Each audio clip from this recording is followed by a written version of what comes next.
ایک بات بعض احباب نے بڑی کثرت کے ساتھ پوچھی، چونکہ مشکل کے زمانے میں لوگ جب تکلیف میں ہوتے ہیں تو کچھ چیزیں انہیں خوف میں اور اذیت میں مبتلا کر دیتی ہیں۔ لوگوں نے یہ پوچھا کہ بہت سارے ایسے لوگ بھی ہوتے ہیں جو بظاہر بڑے نیک ہوتے ہیں، امت کے صالحین انہیں بڑے نیک، پارسا، متقی سمجھتے ہیں، لیکن کئی دفعہ وقت وصال وہ شدید کرب اور تکلیف میں آ جاتے ہیں۔ تو کیا ہر برا آدمی ہی تکلیف میں آتا ہے؟ یاد رکھیں،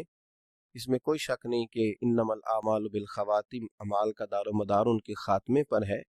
لیکن یہ ضروری نہیں ہے کہ کسی شخص کا انتقال کسی تکلیف میں ہو تو یہ ضروری نہیں کہ وہ برا شخص ہے۔ بہت سارے شہداء جنہیں کافروں نے پکڑ لیا تھا اور پکڑ کر کے ان کو جلا ہی ڈالا تھا، تو کیا وہ برے لوگ تھے؟ وہ جو اصحاب الاخدود ہیں، جن لوگوں کو کھائی کے اندر کاٹ کر پھینک دیا گیا تھا، تو کیا وہ برے لوگ تھے؟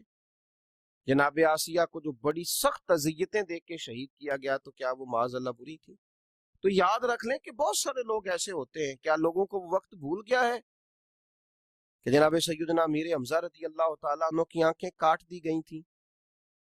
ان کی زبان کاٹ ڈالی گئی تھی، ہونٹ کاٹ دیے گئے تھے، ان کا کلیجہ نکال لیا گیا تھا، اور وقت وصال یہ حال تھا کہ ایک چادر کے ساتھ جب انہیں کفن دیا جا رہا تھا تو سر ڈھانپا جاتا تھا تو پیر ننگے ہو جاتے تھے، پیر ڈھانپے جاتے تھے تو سر ننگا ہو جاتا تھا۔ اور اس شخص کی شان یہ ہے کہ اللہ کے رسول علیہ السلام نے 70 مرتبہ ان پر نماز جنازہ پڑھی، اور ان کا اعزاز یہ ہے کہ وہ سید الشہداء کہلائے۔ ہر سال نبی پاک علیہ السلام نے ان کی قبر پر تشریف لے جا کر ان کے لیے دعا فرمائی۔ اور سب سے بڑھ کر ہمیں بخاری شریف میں حضرت عبداللہ بن عمر رضی اللہ تعالیٰ عنہ کا تذکرہ ملتا ہے۔ یہ مشہور صحابی حضرت جابر ابن عبداللہ کے والد ہیں، یہ جنگ احد میں شہید ہو گئے تھے، اور ان کا حال یہ تھا کہ کافروں نے ان کی کان اور ناک کاٹ دیے تھے، ان کی صورت بگاڑ دی تھی۔ ان کے صاحبزادے حضرت جابر ابن عبداللہ فرماتے ہیں کہ میں جب ان کی چہرے کی زیارت کے لیے گیا تو مجھے روک دیا گیا کہ آپ دیکھیں گے تو تکلیف میں آ جائیں، لیکن ان کا اعزاز یہ تھا کہ انہوں نے ایک رات پہلے ہی، آپ بخاری شریف دیکھیے، حضرت سیدنا عبداللہ نے اپنے بیٹے جناب جابر ابن عبداللہ سے فرمایا تھا، بیٹا احد کے میدان میں بیٹا صبح سب سے پہلے مجھے شہید کیا جائے گا۔ ایک دن پہلے بتا رہے ہیں،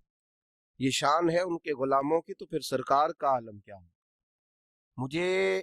رات کو کہہ رہے ہیں مجھے سب سے پہلے شہید کیا جائے گا، اور فرمایا بیٹا اپنی بہنوں کا خیال رکھنا، ان کی بیٹیاں زیادہ تھیں۔ تو حضرت سیدنا جابر ابن عبداللہ رضی اللہ تعالیٰ عنہ فرماتے ہیں کہ جنگ احد کے دن پھر میں نے انہیں دفن کیا، اپنے والد کو ایک دوسرے صحابی غالباً حضرت عمر بن جموح رضی اللہ تعالیٰ عنہ کے ساتھ ایک قبر میں دفن کیا۔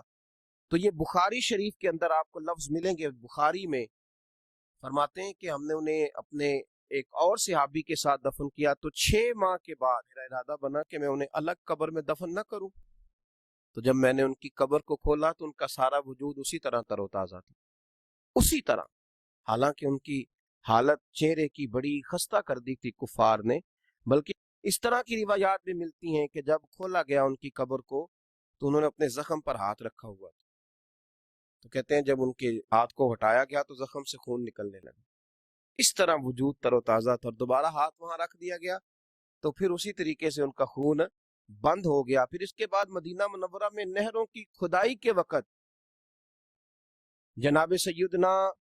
امیر معاویہ رضی اللہ تعالیٰ عنہ نے جب کچھ چیزوں کو کھولنے کا کہا تو غالباً 46 سال کے بعد پھر ان کی قبر کو کھولا گیا، تو پھر ان کا جسم اسی طرح تر و تازہ نظر آیا، زمین میلی نہیں ہوتی، زمن میلا نہیں ہوتا، اور محمد کے غلاموں کا کفن میلا نہیں۔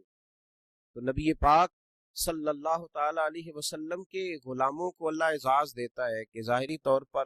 ان کے چہرے اگر کسی وجہ سے کسی تکلیف میں کسی آزمائش میں آ بھی جائیں تو اتنا نہیں گھبرائیں کہ فلاں کو کفن نہیں نصیب ہو رہا تو فلاں کا چہرہ نہیں دیکھا جا رہا تو فلاں اس معاملے میں ہے۔ یہ معاملہ تو اللہ کا ہے، یہ تو معاملہ اللہ کا ہے۔ اگر کسی کو کفن دفن کی کوئی ایسی چیز بظاہر میسر نہ بھی آئے تو یہ آپ شک نہیں کر سکتے کہ اسے جنت میسر نہیں آئے، کیونکہ جنت اللہ کا فضل ہے اور وہ اپنے بندوں کو عطا فرماتا ہے۔ تو بہت سارے صالحین، بہت سارے نیک لوگ ایسے تھے، لیکن لوگ حادثات میں چلے جاتے ہیں، جہاز گر جاتے ہیں، لوگ دریاؤں میں ڈوب جاتے ہیں، تو کیا اس کا معنی یہ ہے کہ وہ ان کی آخرت خراب ہو گئی؟ ہم اور آپ کون ہوتے ہیں یہ فیصلہ کرنے والے؟ یہ فیصلے میرے رب کریم کے ہاتھ میں ہیں۔ مسلمانوں کے بارے میں اچھا گمان رکھیں، اور اللہ تبارک و تعالیٰ کے محبوب علیہ السلام نے فرمایا یاد رکھو رب فرماتا ہے میرا غضب زیادہ نہیں ہے، میری رحمت ہی زیادہ ہے۔ تو رحمت ہی کی طرف توجہ کریں، اللہ سمجھنے کی توفیق عطا فرمائے۔